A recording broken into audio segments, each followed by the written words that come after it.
Hello, hello. Welcome, everyone, to the stream. I believe that I got the text box fixed from yesterday. The text box was not showing up on the screen, which was annoying, but hopefully today the text box is showing up. It does show up for my test messages. So I wonder if it will show up for the people in the chat. If anyone is there, feel free to send a message. Hopefully it will work. But anyway, welcome, welcome, welcome. It is the last week of summer camp, both summer camps. There's World Anvil, which is world building, writing, just fleshing out your world for anything. It could be a novel, TTRPG, a video game, or just a world you have in your head that you want to get out there onto the page. It's your own kind of wiki for your world, but it's awesome, customizable, and it's way better than Wiki. And then we have NaNoWriMo, which is National Novel Writing Month. The real NaNoWriMo is in November, but this is summer camp. NaNoWriMo has spring camp for April, and then summer camp in July. And that means that it's summer camp now, but it's about to be over. It's literally July 27th, which is... time is going so fast. I see Dream Cartographer in the chat. Hello, Dream Cartographer. Welcome, and I do see that the chat box is appearing below, which is awesome. It does look a bit different. I will customize it later, but the most important thing is that it's showing up. So I'm happy about that. All right, so yes, some of you may see that the notification did say that I might run for 2 hours today because we are crunch time. It's crunch time. If we look at the articles, where is my...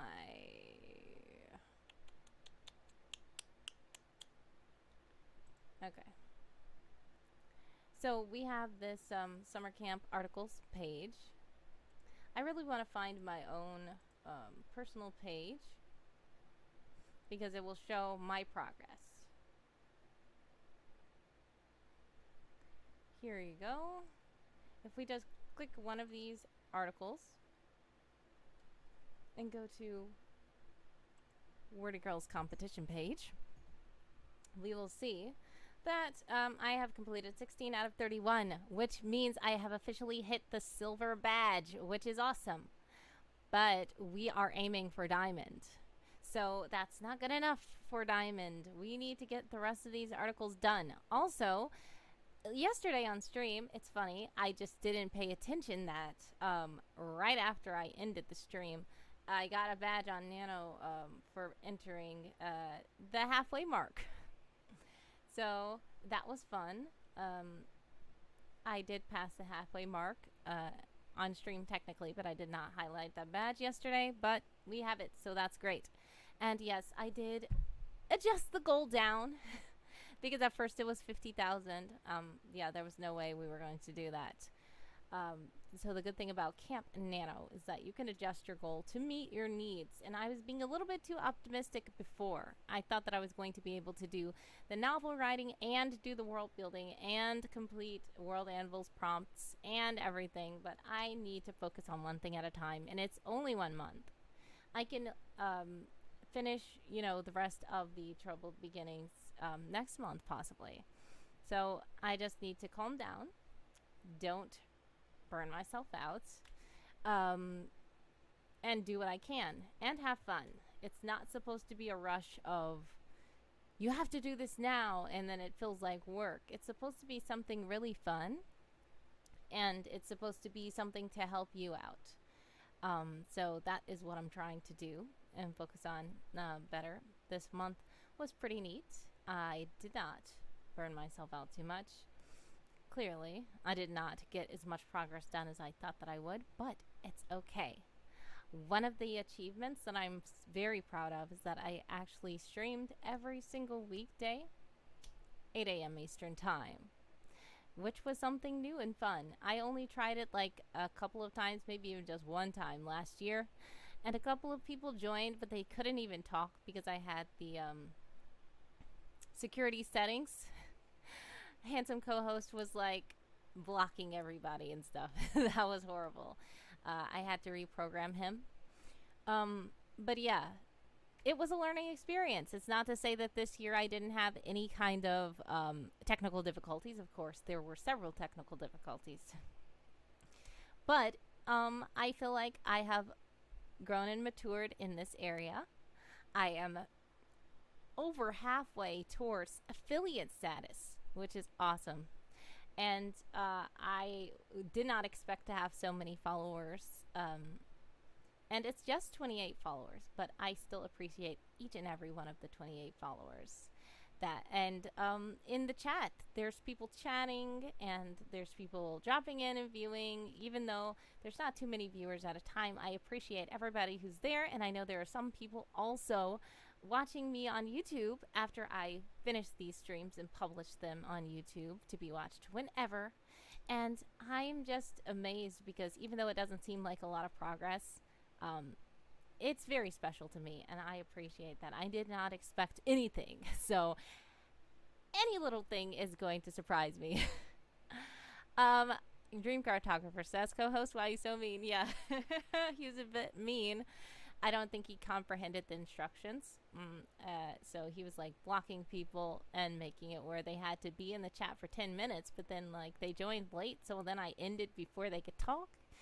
And then the people were on Discord like, I couldn't even say anything. I'm like, oh man, okay. You need to tweak some things. But this time it was a bit better, so I am glad about that. And streaming is something that's awesome. I realized that it's really fun, and no matter if anybody's there, if nobody's there, if one person is there, 3 people are there, it doesn't matter. I feel like this is actually like a cool thing, and I'm just streaming, and it's fun, and it's just nice, and I appreciate any time that anybody's there as well, of course. It can be a bit weird when I'm just talking to nobody, but still, I know that some people will watch it in the future, and even if they don't, I am just happy to be on here streaming. But it is very special when there's somebody in the chat. And Dream Cartographer has been here most of the days, and she's been chatting in the chat and sending emojis, and I just really appreciate you so much. I thank you for joining me on stream when you can, and even when you can't, I thank you for being there because I know you're always there. She's also on my Discord server, so she's really cool being, and I appreciate her very so much. But anyway, I can't just keep on doting. I need to get started. This is a panic mode stream, and I really need to start writing articles. So I had missed 3-week stream, a 3-week streak. Well, that's okay. I know that you had a great streak. You were here like almost every day, so that is an accomplishment, and I am so proud of you, and I thank you for being here. And I don't want anybody to stress out if they're not able to make it, if they're not able to see it live. Remember, you can watch it on YouTube, and even if you don't, it's fine. Whenever you're able to be here, much appreciated. Yeah, so we should get started because we have a lot to do. It's good that we hit silver, but we are really going for the gold. And then we're going for the diamond because diamond is our end goal. So at least if we can get to gold on the stream, which means publishing 8 articles, that can be a stretch, but I think we can do it, especially if we last for 2 hours today. I think there's no excuse. And remember, it's supposed to be a 2-hour stream today, but if you're not able to stay the whole time, don't worry. You can drop in, drop out whenever you want. It really doesn't matter. I'm just doing this to hold myself accountable, because once I turn this off and turn the stream off, I might try to write, but then other stuff might also get in the way because I do have a lot to do. Even though I have some unexpected free time, it's not just totally free time. I have other tasks. So it's good to have this little time of the day to write so that I can make sure that this time of the day is set aside for writing. And since it's literally Wednesday, my dudes, that means that Thursday and then Friday is the last day. that I stream. Even though the summer camp lasts until Sunday, I am not going to be streaming on the weekends. So Friday will be the last day that I stream for the summer camp. And of course, I might stream after summer camp, but it's going to be the last day that I can try to sprint and rush and get these articles out. So I really need to fuck up my computer because I do not want my computer to run out of batteries when I'm sprinting. That would be horrible. All right, hold on one moment. I'll be right back.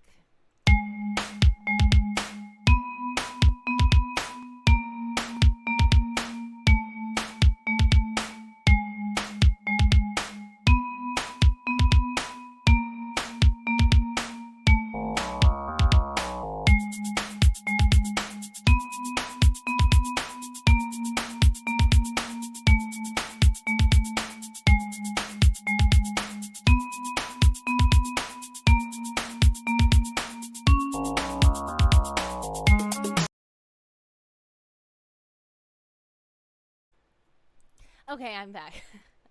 I was muted before, but I'm back. I'm glad that I quickly realized that I was muted instead of talking for several minutes and then realizing that I'm muted. Okay, so we're going to get into it. I was thinking about a game plan before I went live, and I thought we didn't do the building associated with governance or leadership or change. We didn't do the profession associated with leaders. And we didn't do the tradition or ceremony which confers an honor on someone. So, those three will finish off the leader category. We officially did all the expanse category. So, that's great. But then we need to finish off the leader category. I feel like that's a plan. But then there was something else I was thinking about. Discovery. So we have the settlement that was lost or discovered, an astonishing natural wonder. We have a recently discovered or rediscovered species, a lost or discovered artifact of significance or power, which is very interesting, a lost or discovered monument, and a travel log or other document associated with discovery. The travel log idea sounds awesome, but I don't know whose travel log I want to focus on. We're going to go then to monstrous, which is a species considered monstrous by some. We have a myth or urban legend about a monster, a tradition which keeps monsters or bad luck away, a condition considered monstrous or unlucky by some, a person considered villainous or monstrous, and an artifact that embodies a hideous or monstrous idea. So, I was thinking about these things, and now I don't remember everything that I was thinking because so much happened in a short amount of time, and now I forgot some of the things. But the key things that I was thinking about was this villainous, monstrous person. We already saw that General Regato had been written about. But, of course, he's not the only kind of general. We could try to focus on another person's commander. Commander McCox is not everyone's commander. He's the commander over the Jack Pine headquarters. But he's not the commander of everyone. We could try to focus on another one of General Regato's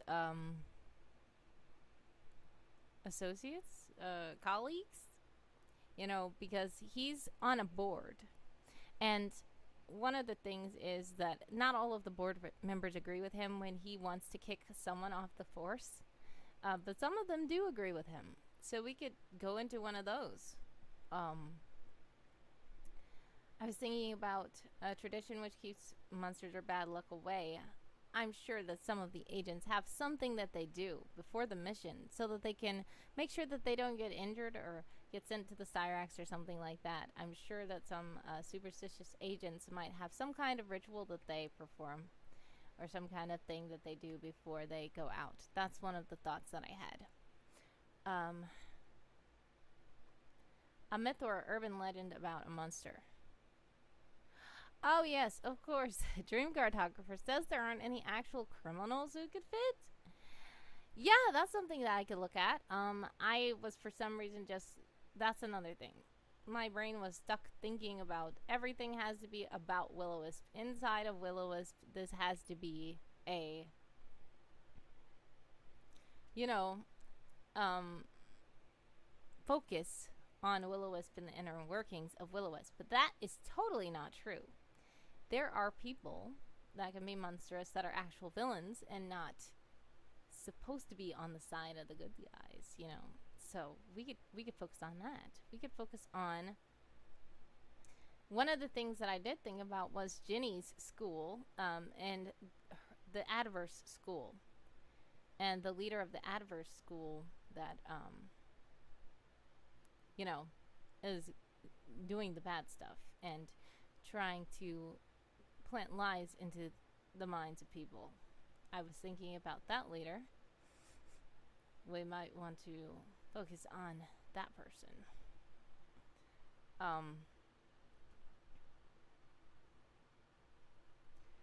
So how about first we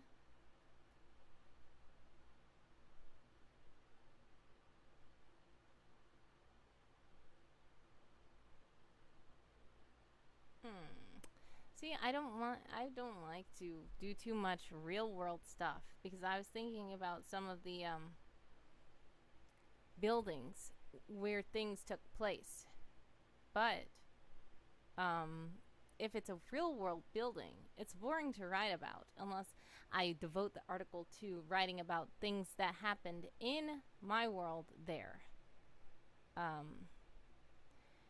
Dream Cartographer says, I'd definitely be interested in learning about one of the mind control peeps. Yes. That is exciting and interesting, and I think that I do want to go over there. So the building associated with government's leadership or change. I could think about maybe that abandoned building. The only thing is, like, that abandoned building that they did for their first mission, someone in Constance went to an abandoned building where basically the first mission was the Ambassador Summit. So there were several ambassadors from different countries that were gathering to discuss matters, but they had inside people who were like interpreters and, you know, translators and assistants that were in cahoots with each other to plan to take down their ambassadors that they were working for. So while the ambassadors were meeting, after the meeting, the ambassadors went to the hotels and things like that. But these people, who were inside agents, decided to meet a ways off at an abandoned warehouse and try to discuss their plan to take down some of the ambassadors, like the next day. And that was one of the things that someone in Constance were supposed to listen in and get their plan so that they can tell Will-O-Wisp, and Will-O-Wisp will send people out to stop the plan. But someone, of course, did not want other people to have all the fun. So instead of just listening, he decided to be annoying and try to stop them himself, and he ended up getting the whole place blown up. So I was thinking about that building. It was just a random warehouse. I don't even know what it was called. And I don't know the address of it. It was an abandoned warehouse somewhere in the city. They were in Dublin. So that is a thing that I could talk about.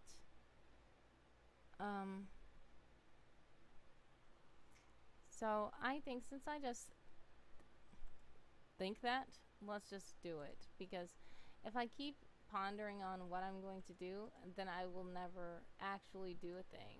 I will just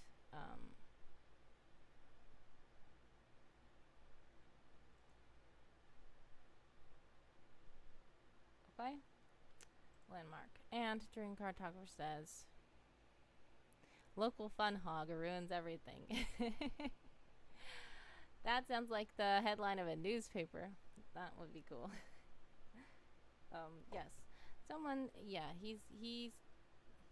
yeah, yeah. Okay, so let's just say,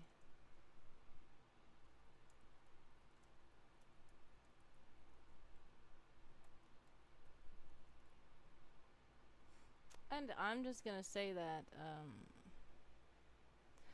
oh, the building where the Ambassador Summit actually took place, that is a thing. Um, the thing is, I kind of wanted that to be like a real world place. So writing about a real world place would be boring in my setting. So, I guess I just have a weird thing about writing about a real world place in my world is just gonna make it seem like I'm just copying and pasting from a real Wikipedia page or something. So I guess that might just be a problem that I have, because I see a lot of people do it and they do it well. They might talk about a river that really exists, and yes, it also exists in their world, so they don't mind talking about it. Personally, though, I just have a weird thing about doing that because I just feel like it's kind of weird. Like, I could talk about the White House or something like that, and then it's just gonna be like, why? Because, yeah, there was an incident with, actually, the Veritas operation happened at the Capitol. I know since there have been some weird events that also happened at the Capitol in real life. But this was written way before that. Someone was tasked to. Actually, this is when he was supposed to take Bruce with him, but he didn't. So this was way before Constance. This is when he was on his own. And he was supposed to be going to the Capitol because the Veritas was a Veritas was a scientist, and he was supposed to be speaking at the Capitol.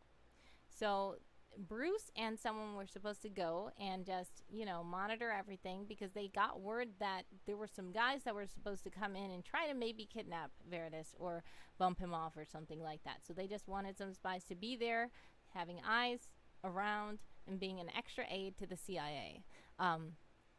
Unfortunately, though, the Secret Service didn't anticipate what was going to happen, but someone thought that, yeah, I know what's going to happen. I know that they're not going to catch it, so I'm just going to do it, and I'm not going to tell anybody, and I'm going to knock Bruce out, and Bruce is in the car asleep, and he goes without Bruce, and then he says, okay, I see these guys have a helicopter on the roof.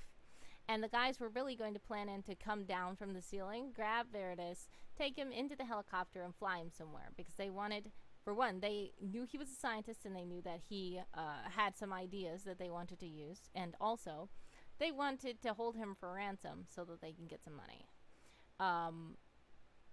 So someone knew that since they wanted him alive, he didn't want to have to just be in there trying to protect him because they knew that he figured that they weren't going to actually do anything bad to him, but they were just going to kidnap him and take him to the roof. So someone went on the roof, knocked out the helicopter guy, and replaced the helicopter guy. So he was in the helicopter seat with his headset on, and he dragged the guy somewhere around the corner. So he knew that once everybody started screaming inside and,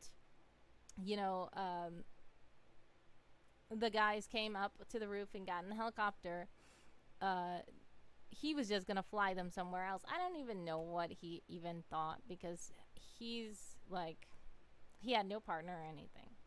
So once they got in, they noticed immediately that that's not something that can change in the span of 3 seconds. Exactly. So they noticed immediately that he was not the guy because unfortunately someone did not at all resemble the man that was actually driving the helicopter.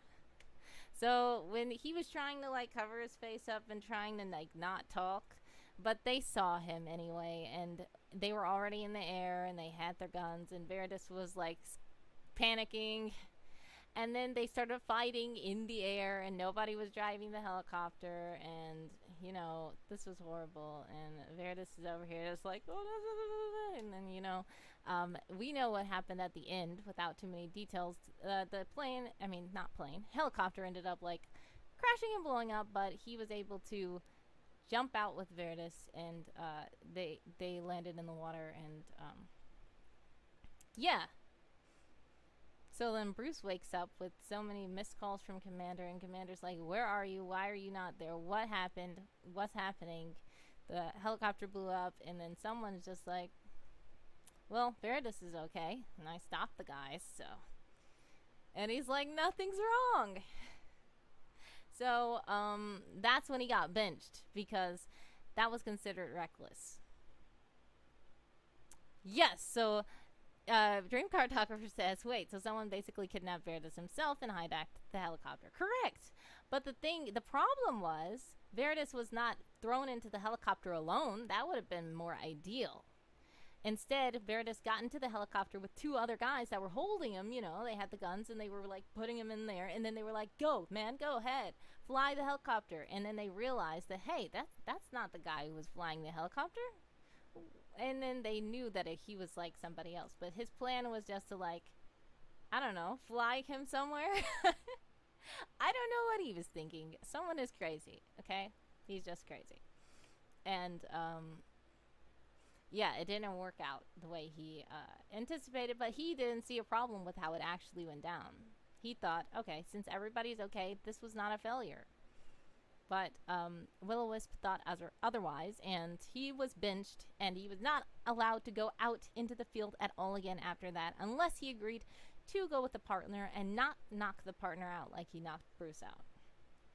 But he did not agree to that, so he had to stay benched in the office as a base op, being boring, for at least months. It may have been a year or two. But then, one day, Commander tricked him into thinking, he said, okay, there's an Ambassador Summit mission going on, and Regato is being nice enough to let you go out on your own again without a partner. And then someone thought, hey, he is? Oh, wow, cool. And he wasn't going to pass that up.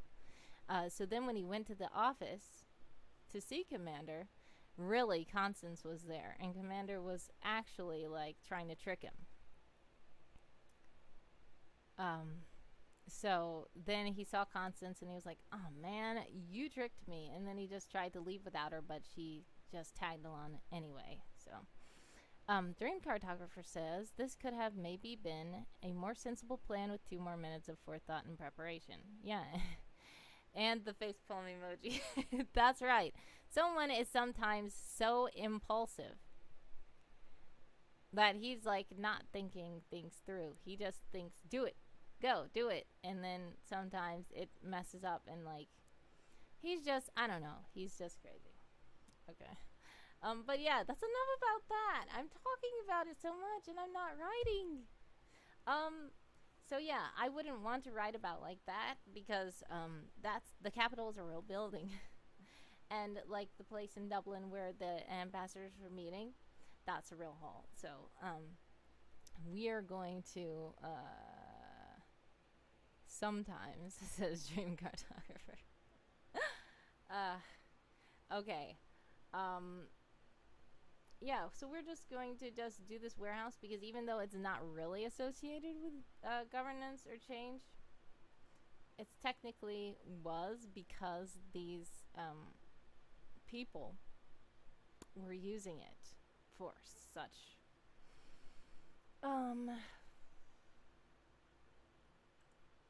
it became a ruin. It was already abandoned when the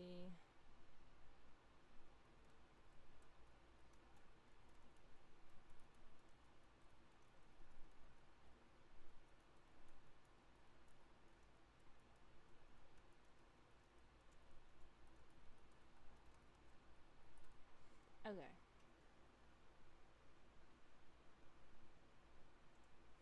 Okay.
It's only 177 words, so we're over halfway to 300.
I do not know how to spell. Let me see. Spell check.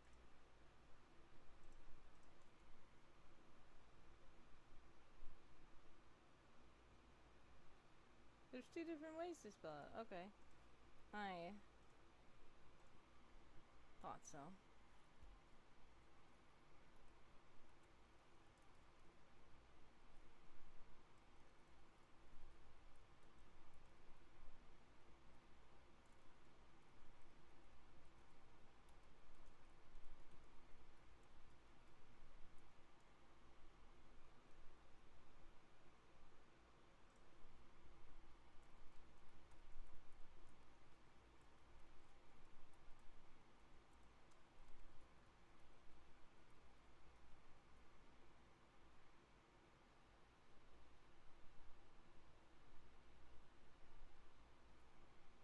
Oh, Dream Cartographer says, speaking of translators and aides, I saw a prompt about professions associated with leadership. I was thinking those could include a class of assistants, right-hand people, or other professions who work for certain types of leaders. That's correct. I could go over that since all the prompts are kind of getting tied together. Dream Cartographer also says you could even write about assassins since their job is to take out leaders. Well, that's a thing that's a thing to do. These people were planning on taking out leaders from the inside as well. So we can think about that because since all the prompts are supposed to be tied together, of course, we could tie those in with these guys. Let's see.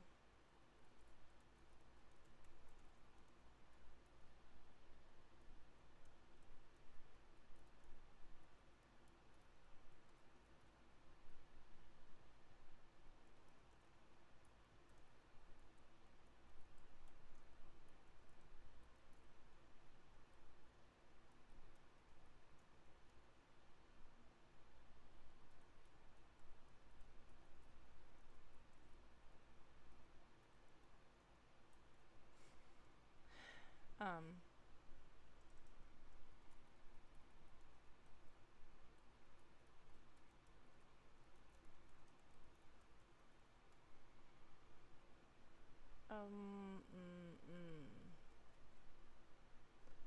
about 50 more words. I want to find. There was an ambassador.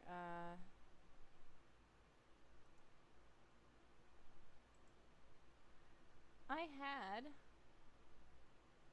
a story about the ambassadors, and I called them something because they called themselves a group name. And I really want to find that. Let me see if I can find it. I did post it on the forum of NaNoWriMo forum. Let's see, where do I go? Activity.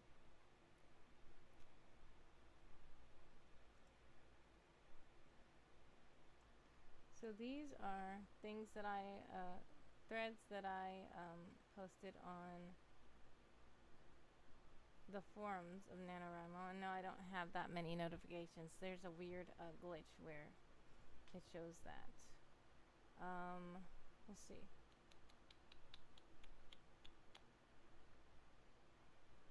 Oh, Nano Rush. This was it. So I did this thing that was like a nano prep month where I had different um, challenges, little quick little prompts to focus on. And let's see. I talked about where is it?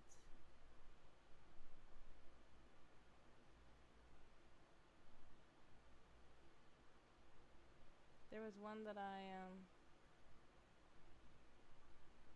talked about the ambassadors.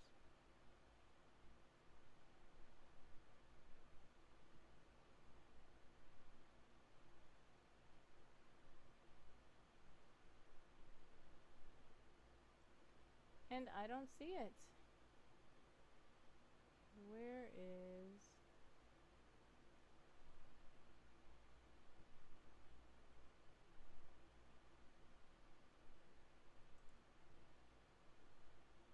Oh, here it is. Okay.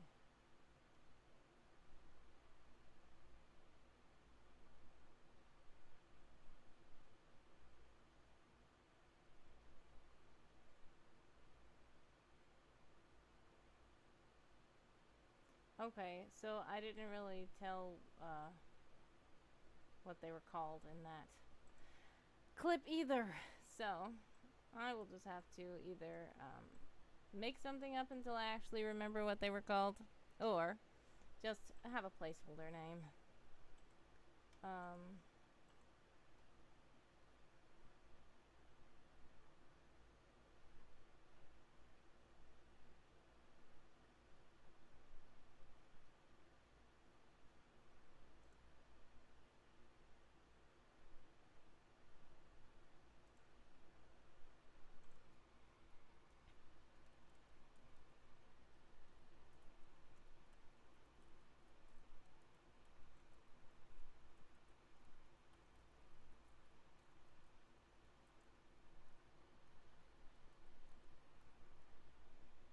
yes, that was the ambassador mission from the villain's point of view. Yes, I can read it if you like.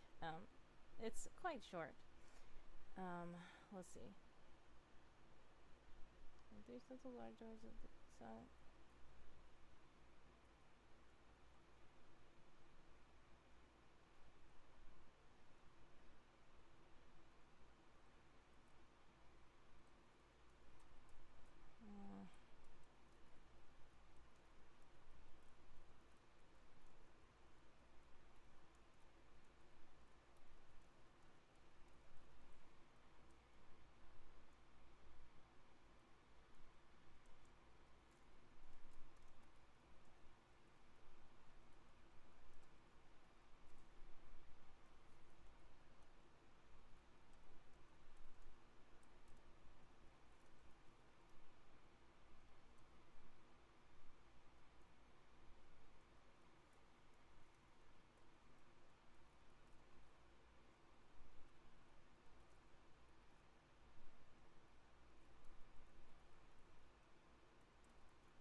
Okay. I think that should be good. That's 358 words, and that should be enough. Um, we're gonna put 358 words here.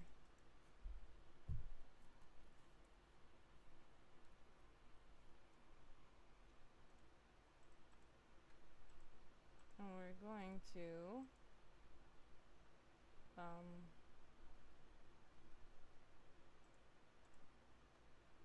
go to Font Awesome.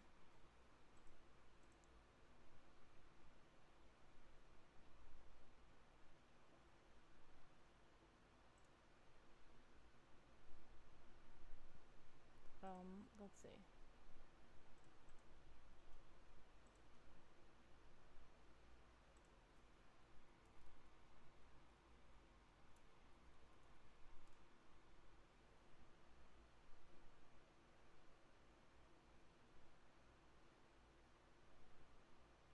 Oh wow, look, they have container storage. That's what we were looking for. When we did the prison sector, I was looking for like that because that looks like bars, and then we couldn't find it, so we used some handcuffs.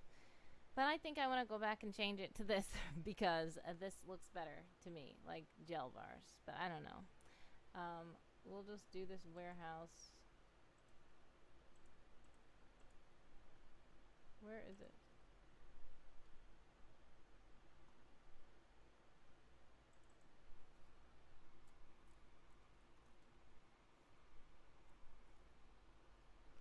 I can't even name it anything in parentheses. So, never mind.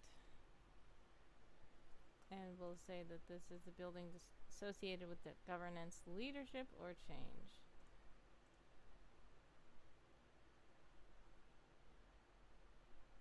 Okay.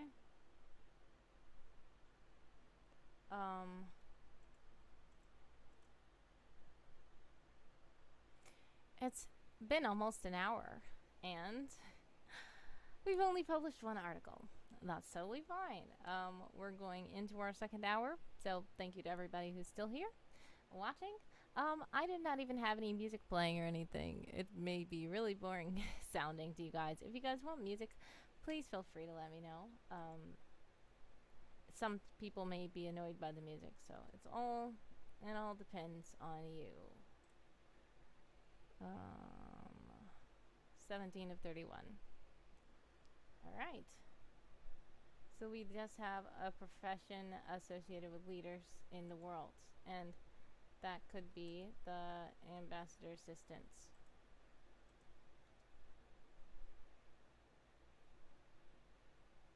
We'll do that now.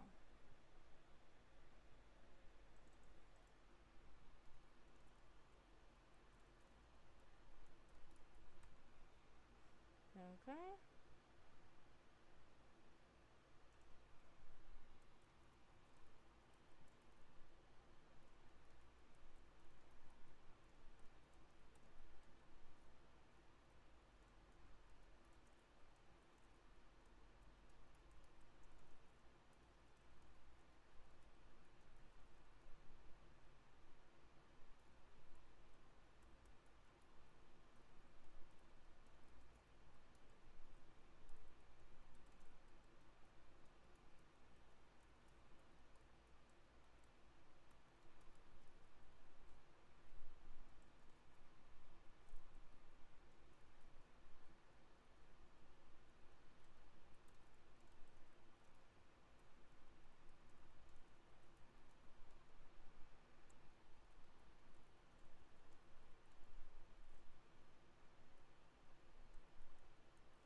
The Ambassador Assistants sounds like the type of band someone would listen to, says Dream Cartographer.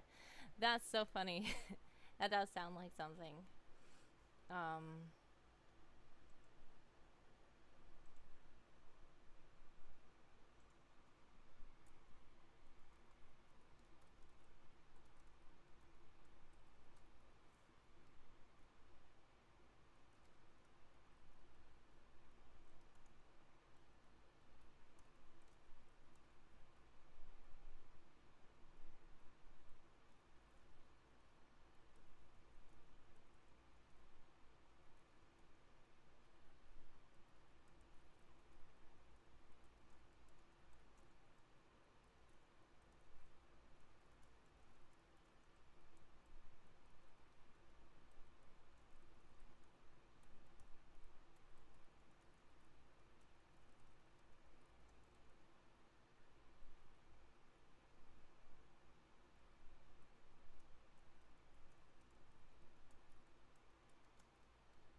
all right.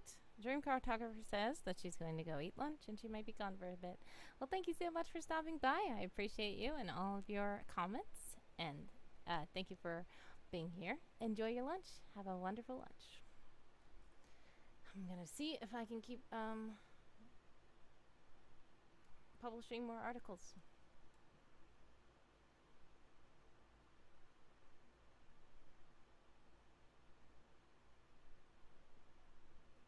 Where was I? Ta-da.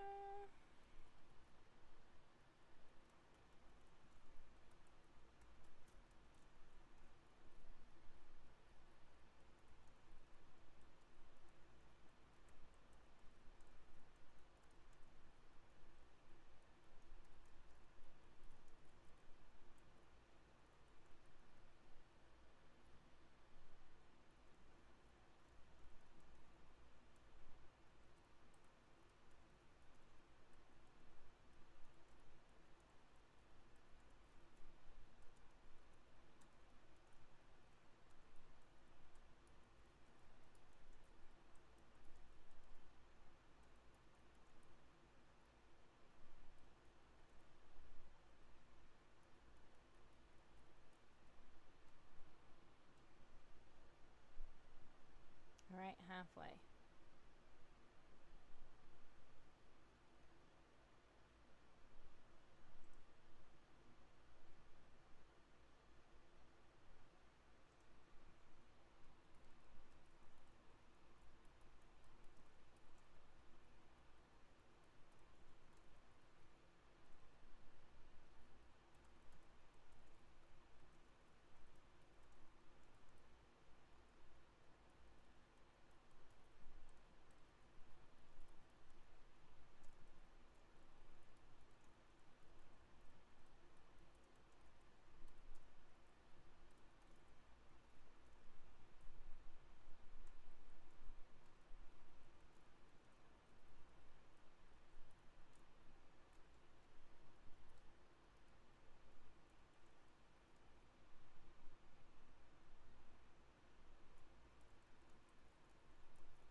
Um, these do also include security guards, I believe.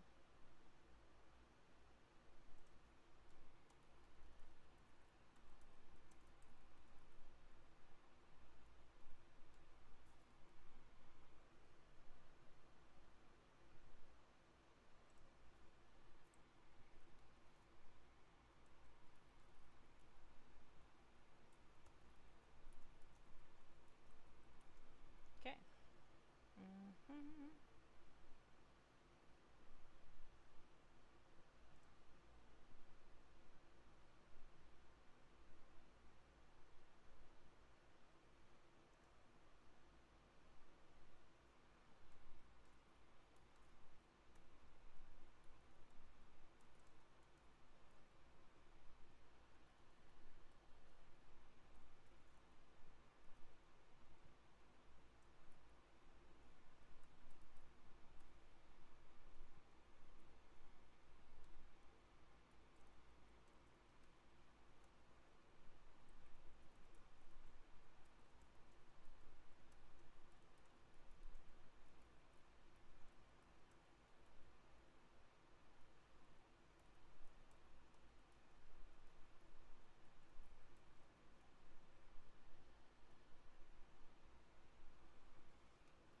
Okay.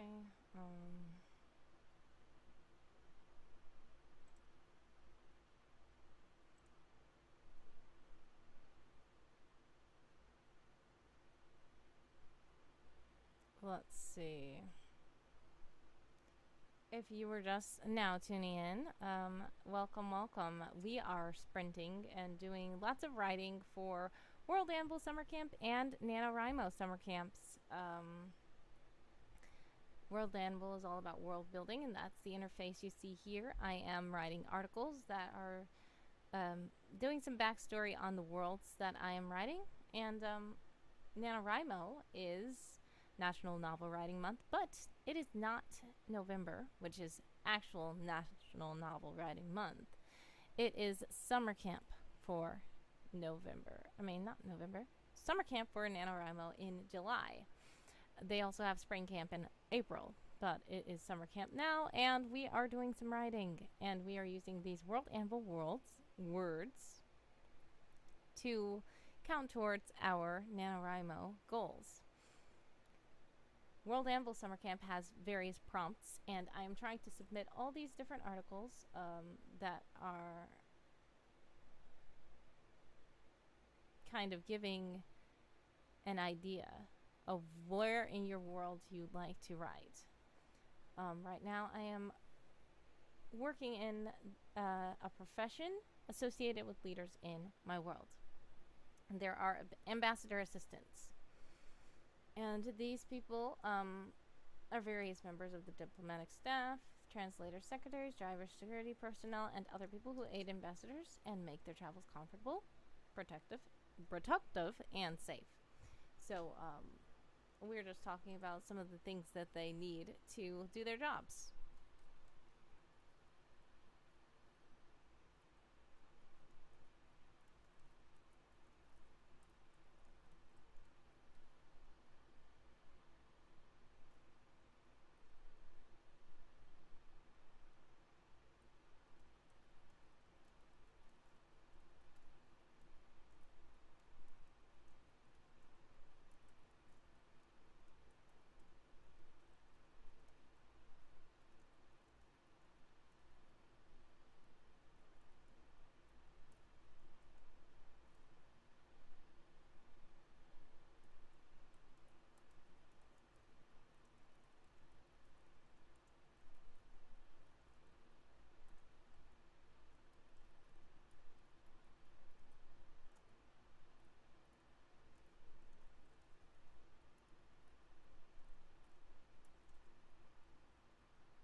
I could make some articles dealing with those different people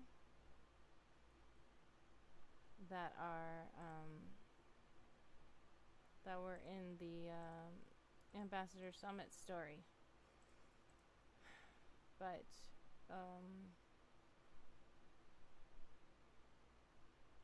we can do that later.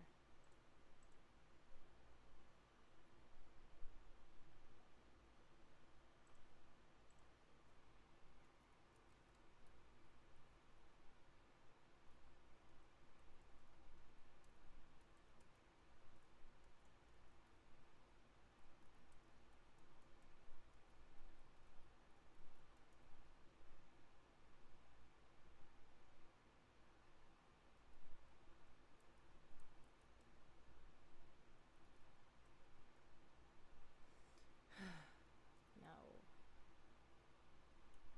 That's too redundant.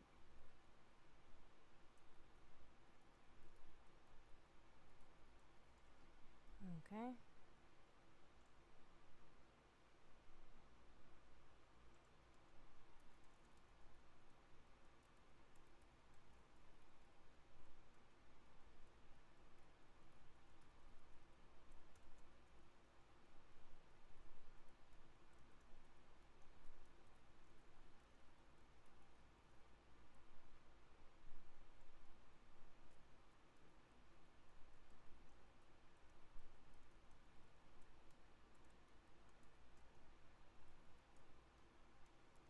Alright, let's see. 293. Just 7 more words. So that I can count to submit. Let's see.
Okay.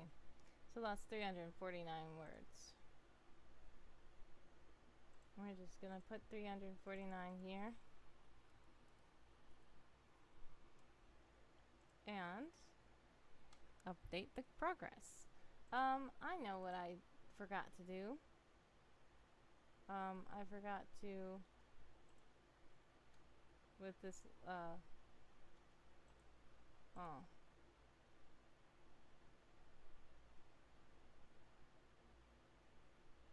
This abandoned warehouse, I forgot to put work in progress in the sidebar. Because these are all works in progress. I'm not done yet. One of the things that will make this considered done. One of the things that will make it considered done is that I, for one, need to have art up here, so not everything has a secret agent someone's suit here. The second thing is we like to have Commander McCox's rundown in the sidebar about how he tells the rookies what they can expect working at Will-O-Wisp. And I like that little aspect of the article. It fills up the article, and it also kind of gives a peek into the world and a peek into Commander McCox's personality and how he's always going off on tangents and all that stuff. So we're just going to put work in progress here as well, because this is work in progress. None of these are complete. They don't have the art, and they do not have Commander McCox's rundown. We're gonna view this, and then we're gonna go back so that we can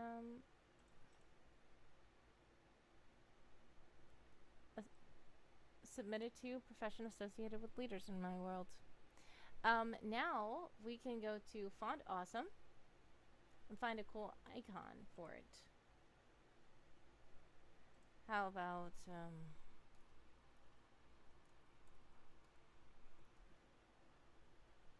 we could do this.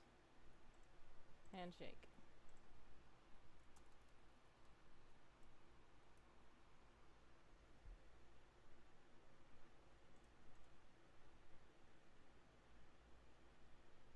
Okay. That's very ambassador. Now we have... Let's see how many articles we've submitted now. We have 18 out of 31. So we have a way to go, but we are on a roll. It is 9:19 here in the Eastern Time Zone, and we have about 40 minutes left in the stream. Therefore, we still have lots of time to do some more articles. My goal was to publish 8 articles and get from silver to gold. Not sure if I'm going to be able to do that, but we will see. Let's see my Discord. If you would like to join my Discord, please feel free to do so. Handsome co-host, if you could let them know where to go, that would be greatly appreciated. Thank you. Alright, so if you'd like to join, you can click that link. It never expires. You can feel free to invite whoever you'd like to the Discord. I personally am just going to my server profile in World Anvil, and I'm going to change my emoji to gold, because now I have, let's see, 16. So I have 2 in working towards gold. We are going to see about that. Updating the progress there. So, but we don't want to stop at silver. We want gold, but we don't want to stop at gold. We want diamond, because diamond is the big prize. Right now I think this is pretty good. We have all this blue, which means we've completed it, which is awesome. We still have lots to go, though. I'm proud that so far we've only done 2 articles in Winsome Horde, which is my fantasy medieval world. But I'm trying to stay in Secret Agent Someone's World, because Secret Agent Someone's World is my current project. It is quite real world, but it does have some sci-fi elements, as Dream Cartographer likes to say, spy-fi. So a lot of, you know, Secret Agent spy shows and movies and books, they have a certain sci-fi to them, because a lot of the gadgets are impossible to happen, but they are still not so far out there that you can't imagine it happening in our world. Well, sometimes they are, but most of them are not.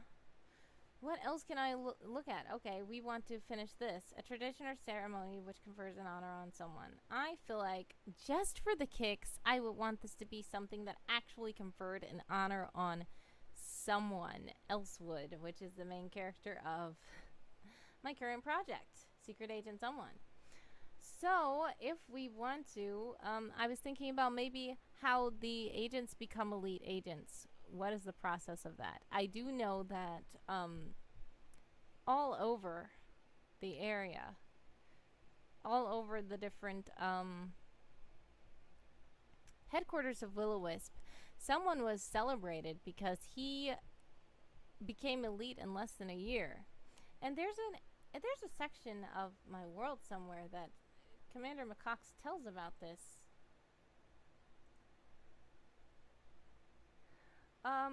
Let me see.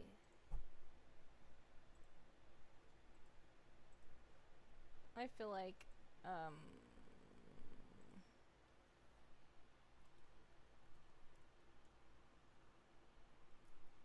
this doesn't happen. What was the thing he said? Maybe it was this.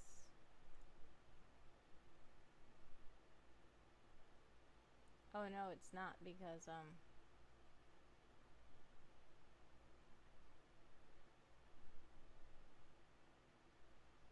okay, it tells about this, but it doesn't go into detail. I think that it might be his own article. Let's go to someone else would.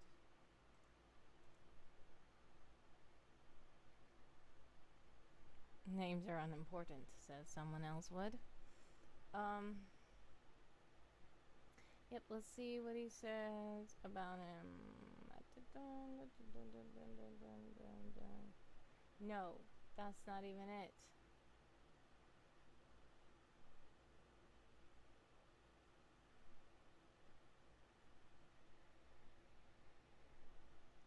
Oh, hello, Dream Cartographer. Dream Cartographer is back. Did you enjoy your lunch?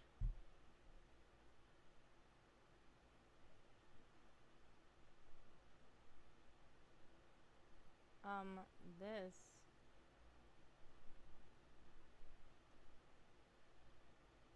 I cannot find it anywhere. I know it anyway, so I should just do it. But I was trying to see if I could get some information from it. I'm glad. Dream Cartographer says yes, she did enjoy her lunch. So while you were gone, we just finished up the ambassador assistant's profession, and now we were heading on to a ritual that confers honor on someone. And I thought that it would be funny to make that actually confer an honor on someone else would. So, let's see. It could be the leveling up to elite status. Leveling up to elite status, which would be kind of good to cover how that goes. What would I call that? Like graduation? That's so weird. So let's just look at the prompts first. Related organizations, of course, it will be Will-O-Wisp. His Raven graduation, where he was the only one in his graduating class. That's funny. Yeah. Kind of like that, but it's like, it wasn't just being a Raven. I feel like it was the fact that he, in less than a year, became an elite agent. And that's what I think I want to talk about.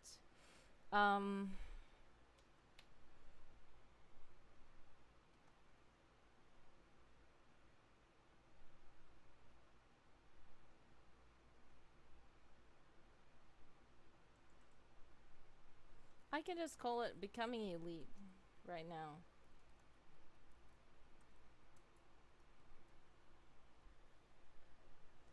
Alright, so I can say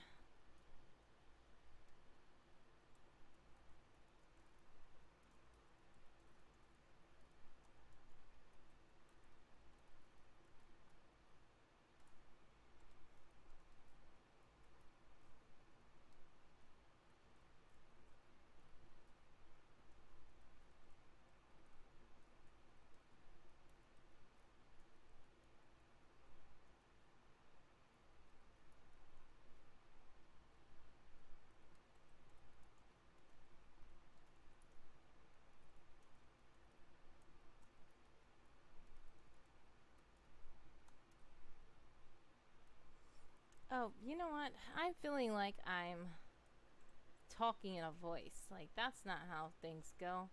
I would rather this be Commander McCox gives newbies the rundown in the sidebar. Because I really like to speak in his voice. And it makes things personable. Oh no. What did I click? I did not mean to click anything.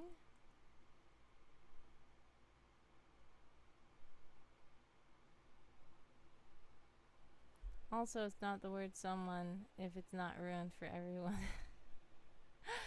Correct, yeah, because I've just ruined the word someone for everyone because you can't say the word someone without me thinking about my own character, and then if you know about the character, it's going to be very hard to say the word someone without thinking about the character, so I just kind of ruined the word for everybody. So, yeah. I can't not think about him when it says a tradition or ceremony which confers an honor on someone. And that's literally the only, I think that's the only prompt that says the word someone. So I'm like, we have to do it. Let's see. Nothing says someone. We can say find. Alright, find all of them. That one's just from me. Someone. Someone. Someone. Someone. Oh. The badges are awarded to someone. Okay. But yeah, that's the only prompt that says someone, of course. Just went out of your way every single time. Actively, deliberately. Yeah, I was literally searching for it. But yes, of course, as we predicted, that is the only one. So I might as well just make it dealing with someone. So I will actually capitalize this and italicize it so that it can be funny.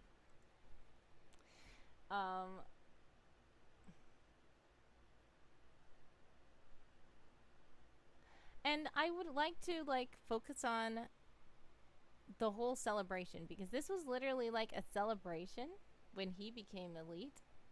And that's how he became known in Will-O-Wisp because he was like the only one who did that in less than a year, and like it became a thing where they were showing his case to like other students and stuff and telling them that they should try to do the things that he did that helped him to become elite.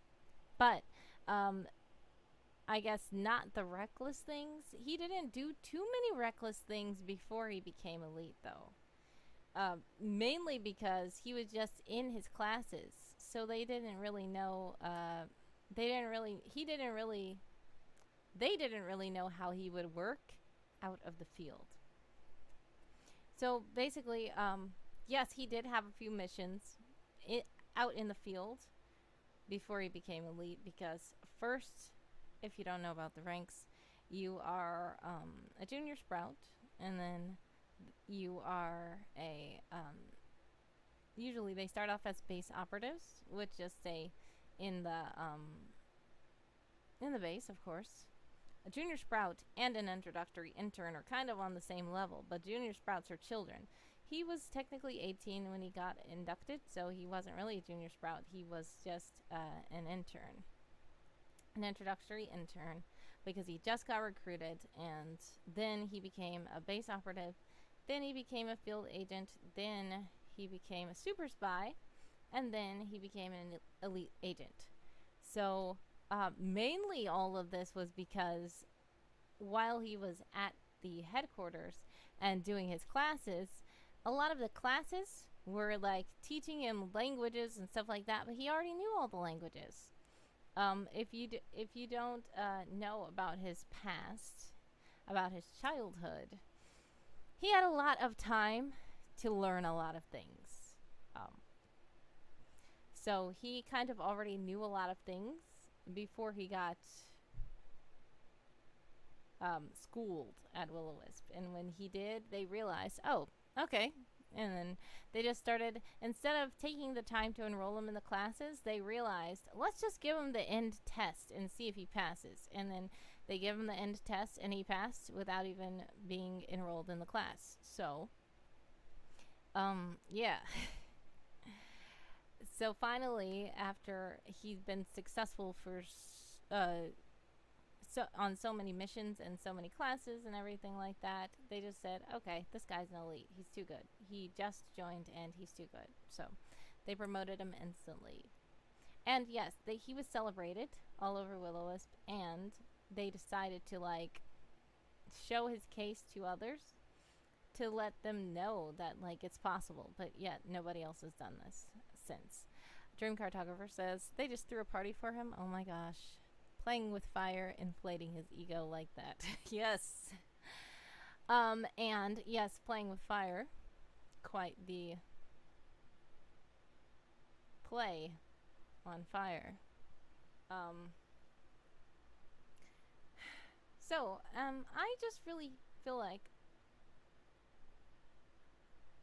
I wrote about this somewhere, but I don't know where it was. So I'm just going to do it now. Um,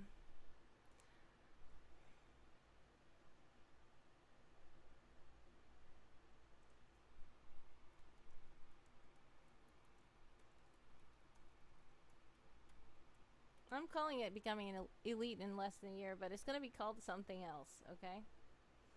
That is a placeholder. All right.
Dream Cartographer says, but the minimum 20 successful missions needed to become an elite. There's no way he could have done that many in less than a year, right? Actually, there is. So, like I said, some of them were base operative missions. Some of them were field. What are they called? Field agent missions. Some of them were super spy missions, and some of them. So it's just missions after you've been an intern. Let me go to Elite Espionage. Where is it? View worlds. Let me read about my own thing because I may have forgotten. Okay. Elite Espionage rank. Highest title that an agent can hold at Will-O-Wisp. Elite Espionage. Agents are the best, most accurate, and most useful operatives in existence. They possess rare skills and work extremely well under pressure. They exhibit the ability to hold their own, but also work well with others. That's where he falls short. Being considered the most revered and valued spies in the agency, special precautions are put in place to ensure their safety and welfare. This includes providing them with partners who rank just below or at the same caliber as they are, equipping them with restricted weaponry, and giving them access to the most advanced technology Will-O-Wisp has to offer. Few agents acquire this title. Some have been employed for years and still have not achieved elite espionage. Others are injured, killed, or discharged before they can be awarded the role.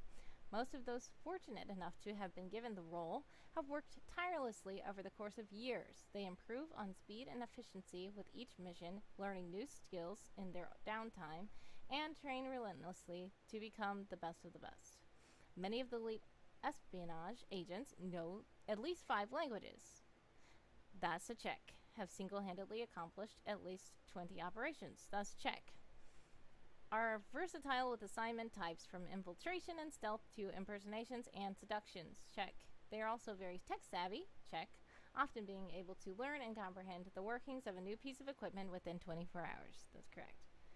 At only 18 years old, someone else was recruited and almost instantly promoted to elite espionage within a year of his employment. The strange occurrence was partially due to the fact that he already possessed several of the skills needed to be a successful Will-O-Wisp agent operative before he was enrolled. Someone knew more languages than most of the agents in the system and had the ability to remember almost everything he read. On top of this, he passed the Raven trainings with flying colors. These three factors, among others, were the reasons he was instantly promoted without enduring many classes. Someone else was the first, the youngest, and the only yet to do so. Now, Dream Cartographer says some were base op missions. That's cheating. Okay, so there are two kinds of base op tasks. One is just like monitoring and stuff like that. That's not considered a mission. But if there's actually an endeavor where you're doing a task that has an end, like hacking into a base or stopping something from happening, even if you're in a seat, it still requires skill and challenge. It's not just oh, I completed a shift as a base op. I just sat here and watched this monitor and the bank vault did not get broken into, so that's a successful mission. Like, no, that's not a successful mission. That's a successful watch, and your watch is now over. You get up and leave, and then another base op watches. So that's not like a mission. A base op mission would be something. So there, within base ops, there's still ranks. So there are some base ops who do more than just sitting around and monitoring. They actually hack into databases. They might even be controlling robots and stuff like that. So there's lots of other things that you can do, and those things have the possibility to fail. So a successful mission would be an actual task that has the possibility of failure. A base op, just sitting and monitoring a bank vault, and it's just like a camera looking at a bank vault, and then the bank vault doesn't get broken into. That's not a mission where you can fail. The only thing you can do is maybe fall asleep and then wake up and see, oh no, it got broken into, like, you know, and then yeah, that could be considered a fail. But it's just kind of like you were sleeping on the job, you missed it. But we can still go back on the cameras and look back and see who did it. But there was nobody actively pressing the button and letting us know while it was happening, you know. Are even those base ops looked down on? Because that's mean, says Dream Cartographer. So the base ops that are a bit more experienced and more, they have more challenging missions, they're revered a bit more than the others, but most of the time just people don't comprehend the complexity of base ops job. Just because they see they're sitting there on a computer, they think that, oh, you have it easy. Like, you can't be doing anything. Like, they could be doing something. They could be stopping a bomb from blowing up the entire world. They could be stopping a missile that's in space aimed at you. But you just don't see that happening, so you just think, oh, they're just, you know, boring. So yes, they are still kind of looked down upon, and that is kind of mean, but it's, I guess, toxic work environment. They don't outright usually like bully them or anything, but it's just that there's an internal kind of impression of base ops that you automatically just think that they're like lazy, or they're safe. You know, you don't have to worry about being shot or getting hurt because you're just safe in the Will-O-Wisp base, you know. So, you know, every job comes with that kind of thing. And a lot of times, like even 911 operators, emergency operators in the base who just sit on the phones when people call emergency, they call the police. That job is actually very stressful. And sometimes you can get like PTSD and stuff from working that job, especially when people call you and they're panicking, and you have to try to calm them down, and you have to try to, you know, explain to them, and you have to try to get somebody to come out and help them. But a lot is going on in your head, and a lot is going on, and then you can even blame yourself from failures and stuff like that. So it's kind of the same with base ops. You might not think that they're doing a lot, but some of them are doing a lot. Some base ops hackers actually go on the field. Oh my gosh. Yes, sometimes they do. Let's go to the base ops article.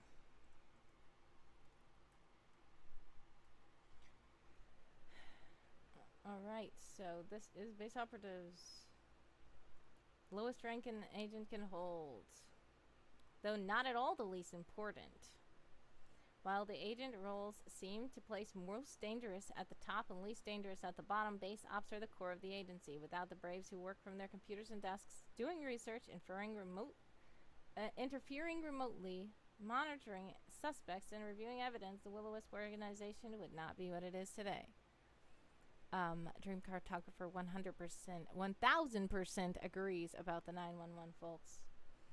Yep, so a lot of times they do not go out into the field for work. They stay at the headquarters, file paperwork, research missions, review surveillance camera and audio footage, be it live or recorded, and assist their commander with any other tasks they may assign. In essence, most agents, those who hold the position and other ranks as well, consider this to be the most boring role that exists, while a slim few would prefer to stay safe and warm in the traditional office building than to risk their lives and safety fighting on the front lines, narrowly escape explosion, or end up crawling through a grimy sewer pipe to track down a sleazy criminal.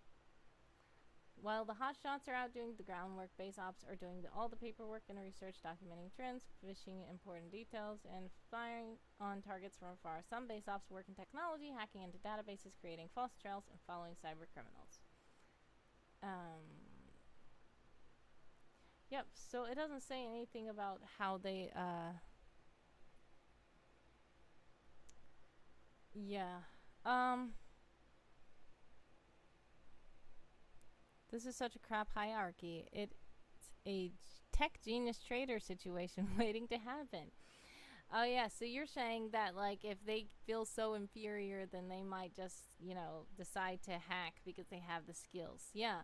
That is a thing. So Will-O-Wisp is all shady, shady, shady. So sometimes there could be base ops like this, but then there has to be somebody higher than them that are spying on them. But yet those people have more information, so then they can be like, you know, so it's a lot. It's a lot. And a lot gets taken into consideration, but everybody's being monitored. But to be honest, I don't know if anybody is actually trusting anybody. In fact, I'm pretty sure there's like 1 or 2 movies with almost this exact setup. Ooh, those sound interesting. If you think about them, please let me know what they are so that I can look into them. So yes, some of the base ops do lots of intense tasks. So anyway, we can go ahead and just write as much about the celebration as we can. Alright. Yes. So, important locations. I don't think he was initially in Jack Pine. Wait, he was. But he did go outwards to, do some classes and stuff like that. But I do know Commander McCox was there. Commander McCox is one of the reasons why he adopted the name Elsewood at the end. Like, he called himself someone when his recruiter picked him up. But then his recruiter was talking to Commander McCox and said something about, oh, I know, someone else would do this, right? And then Commander McCox was like, what?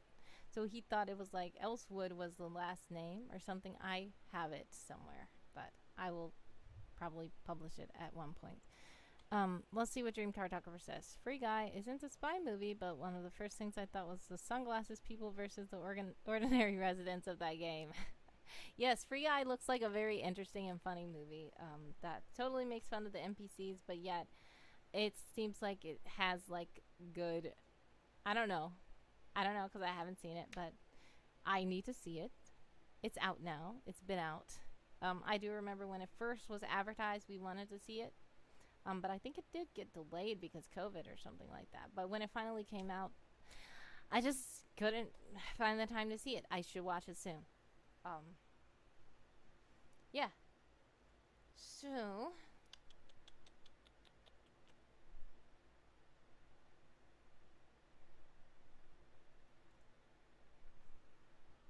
let's see. Participants and key roles.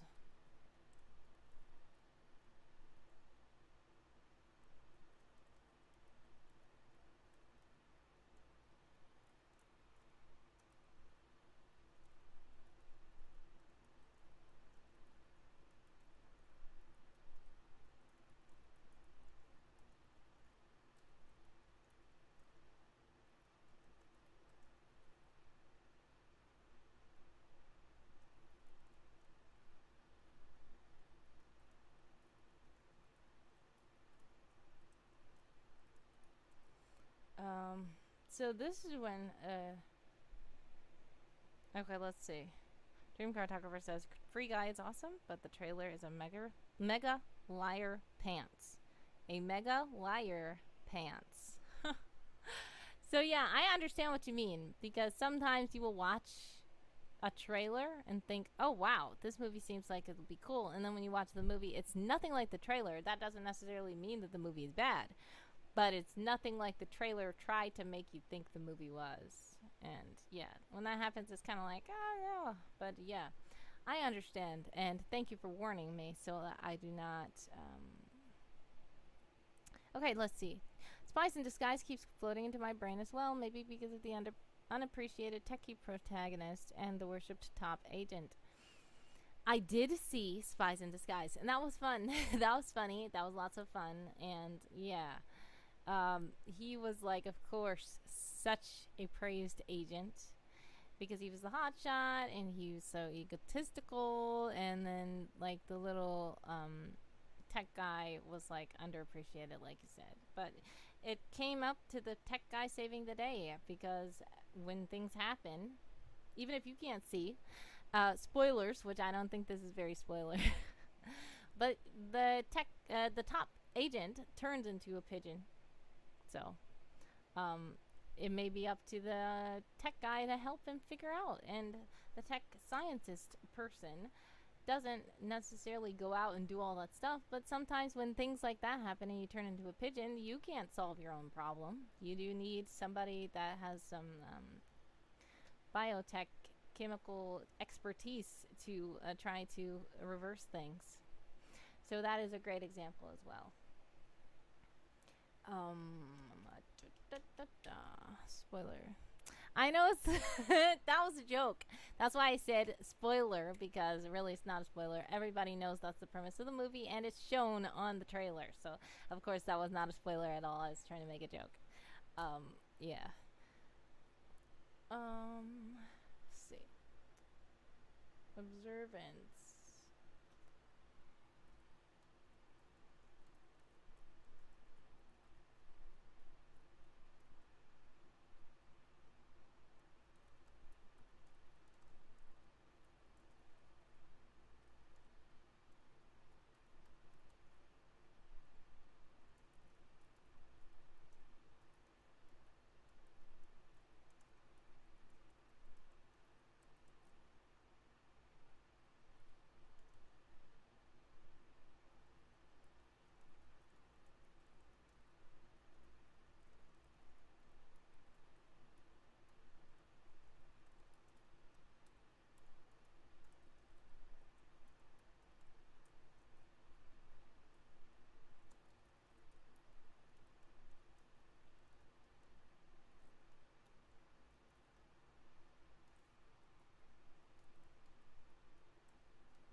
Let's see. Dream Cartographer says one thing that grinds my gears, though, according to the top agent, something that was even in the trailer. You know, you're the world's best spy when everybody knows your name. No, you dingus. That makes you the world's worst spy. Well, that's right. Because that's funny. That's the one thing that I think a lot of spy things do. Like everybody's like, especially like James Bond and stuff, and he's like telling everybody's name. Of course, that might not be his real name, but as long as everybody knows that name and like everybody around the world knows it, and all the villains know it, and like you are a spy that has an arch nemesis that knows your identity, it's just very weird. I feel like that's like a superhero kind of thing. Like you're like Superman, like instead of being like, it's almost like if Clark Kent was known. That would be just kind of messed up. Where like somebody says it's Clark Kent and then they like know him. That's just weird. Unless like if you're such a super you're not Batman though. Exactly. But like this, if you if people know that the superhero is him, like kind of like Tony Stark, he's known for being Iron Man. But he's not trying to be a spy. If you Oh, yep, just what I was saying. Dream Cartographer says Iron Man when all in on this, but still, exactly. So Iron Man, as I was saying, he's known for being his secret identity, and he's known for being his Iron Man form. But he doesn't call himself trying to be a spy and go undercover, and then everybody knows who he is because they see his face and they know that he's Iron Man, and then he's calling himself a spy. Like, that's just weird. Of course, he tries to do some secret missions if he tries to sneak in or something, and then they see him. But the main thing about, I guess, what I'm saying is like a regular spy who doesn't want you to know that they're a spy, doesn't want to look conspicuous, and doesn't want you to like recognize their face and know, hey, you're Tony Stark. Like, they don't want that. They want you to not know who they are, and then maybe once they leave, you're like, oh man, I got tricked. That was him. Like, it's not the same thing. But anyway, I'm getting all off subject. But yeah, everybody knowing your name is weird to be a spy. Unless you're just that good where you are known and everybody knows how you look and everybody knows your name and everything, and then somehow you still are able to do secret stuff and still able to go into a party and nobody recognizes who you are. That's very weird, but maybe that is what makes him the best spy, that he's able to do that and still be a spy. I don't know. But the opposite way of this is someone else nobody knows his real name at all, period, and people think he's the best spy. So, differing opinions. We don't know what makes you the best spy. Everybody knowing your name or nobody knowing your name? It's a debate for the ages. Okay. What do we have? 190 words. We need 110 words, and then we should be good. We have 5 minutes left in the stream, so we better get to sprinting.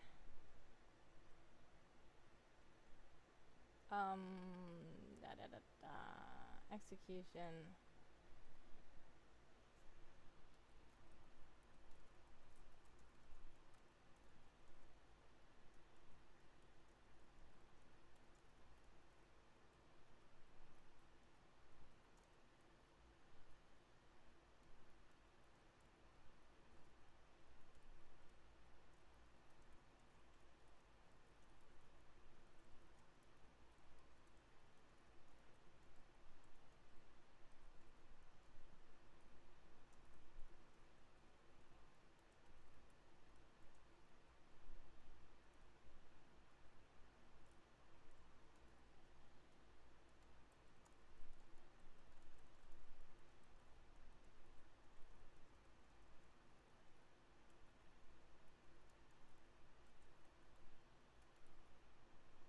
I really need to clean up this article. I'm just typing whatever so that I can get the words.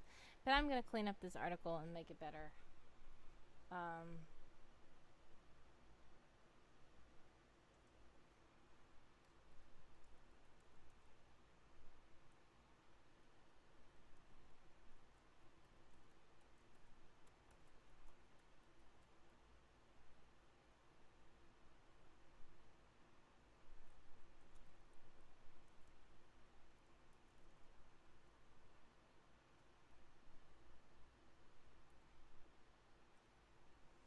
Not throne.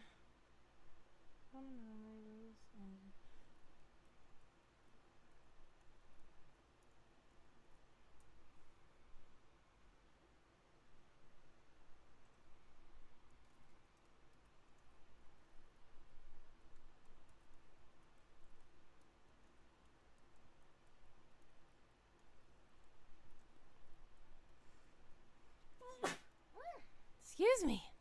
Allergies.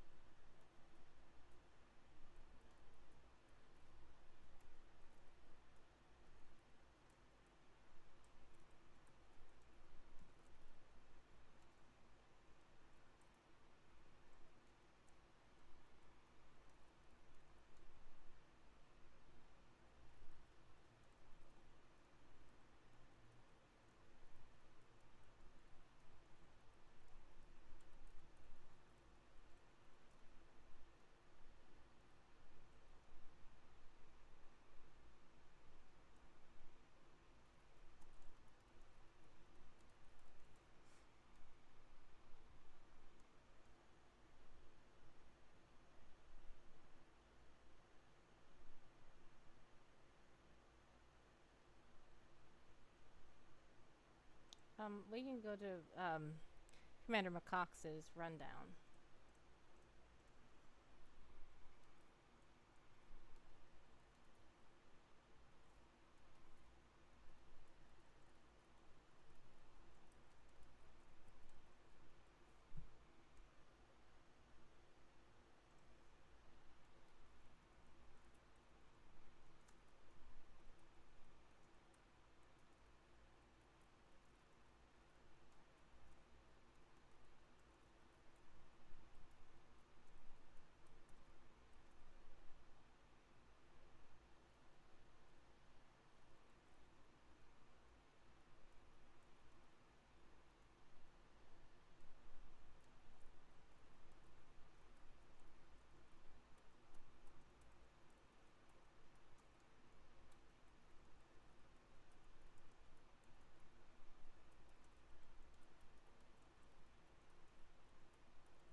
Okay. So one of the things that I like to do is kind of write in the voice of the characters. Oh wow, it's 444 words. That's a nice one. Um, and writing in the sidebar of these articles, as I was saying earlier, is these articles are not complete until Commander McCox is in the sidebar telling the newbies what they need to know about everything. So I like to have him in the sidebar telling newbies about Will-O-Wisp. It kind of brings you into the world and lets you feel like you have some inside information, and it also allows like a person instead of it just like a textbook telling you things. It's a person telling you personally, and that gives voice to the article. Um, yes, yes, yes. Doo-doo. And I'm just gonna underline it as well because I just like the fact that it says someone.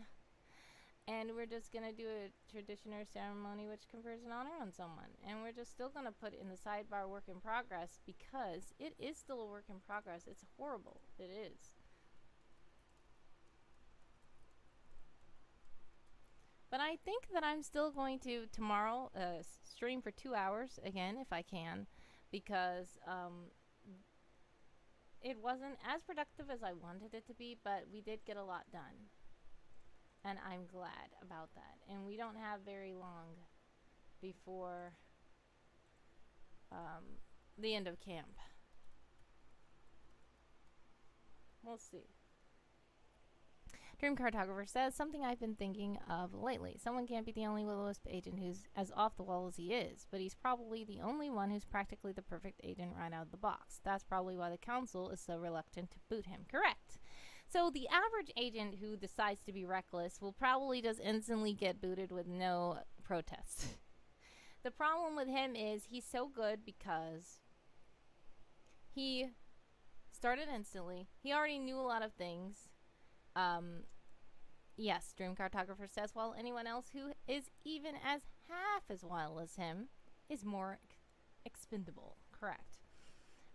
He just, I guess he has that persona as well. Somehow he's so alluring and people like him without knowing why they like him and not wanting to like him, but they just like him.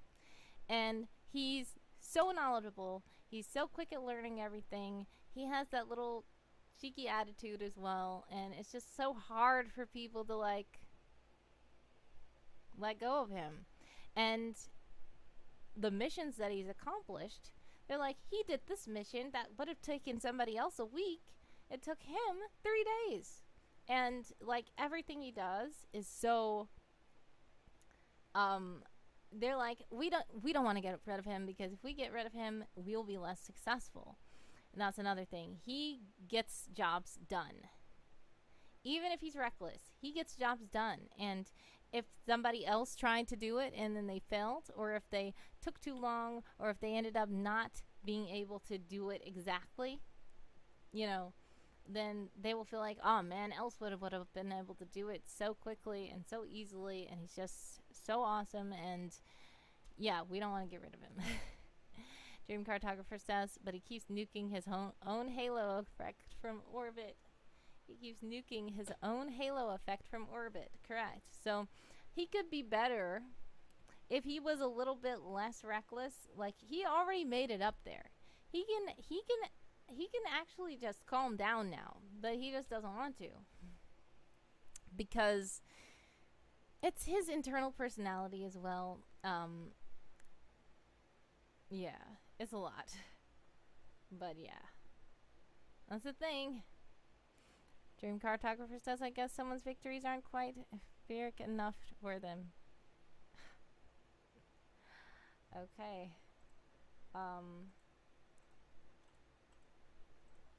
Yes, so yeah, the thing is, they think that he's, you know, the best. But his personality, his own thought process is different. So while they see him as a benefit and an asset to their company, it's not like he's trying, like the reason why he's up there is not because he's trying to be an elite here. It's not like he's I mean, well, he does enjoy it too. He does enjoy the honor, and he does enjoy when people like him, even if he doesn't want to make that known. But he still has a thing that is internal, a reason why he's doing this, and he doesn't necessarily tell anybody that reason. So while some of the Will-O-Wisp people might think he's just making an effort to take risk for the benefit of Will-O-Wisp, sometimes the risk that he's taking is an internal risk for a reason that he's not saying. And it might work out for Will-O-Wisp's benefit, of course, to which Will-O-Wisp will then applaud him. But if it doesn't, I mean, he may or may not be okay with that. So, that's just a thing. I'm glad we got this article done. And we've submitted it. So now we have 19 of 31 prompts done. And while we did not finish 8 articles on... Yes, in other words, someone has issues. Correct, he does. He has a lot of issues. While we have not finished 8 articles on stream, we finished 3 and published 3 articles. So that is awesome. And we've actually officially covered all of Expanse and all of Leadership. So now we just have to do Discovery and the rest of Monstrous, and we will be all set. And I feel like that is a great accomplishment. Also, we, let's see what we did here on Nano. We have over 9,000. It's over 9,000. It's above 9,000. We have over 9,000 words, so that's nice. And, yeah, I'm quite proud of what we've done today. Okay, so tomorrow we might do another 2-hour stream. Feel free to drop in or out whenever you like. I'm just trying to get the rest of this done so that we can have summer camp complete. And tomorrow is Thursday, which is the second to last day that I'm going to be streaming during summer camp, because the weekend I will not stream. And I do plan to have a celebration stream on Monday. Hopefully we will actually have Diamond to celebrate. If we don't, it's okay. We're not going to beat ourselves up. But I really want it. I really want Diamond. So we're not that far. We're not that far. Thank you guys for hanging out with me in this extended stream. God bless and much success. If you are still camping yourself, I wish you the best. Let me know where you are on the meter. Are you where you meant to be, or are you below that goal, or are you above that? In the server, some people were saying that they doubled and tripled their progress, and I'm like, whoa, you guys did a lot this month. Congratulations. But I thank you guys for hanging out with little old me as I try to do my best. Alright, so you guys have a blessed day and keep being awesome. Love you!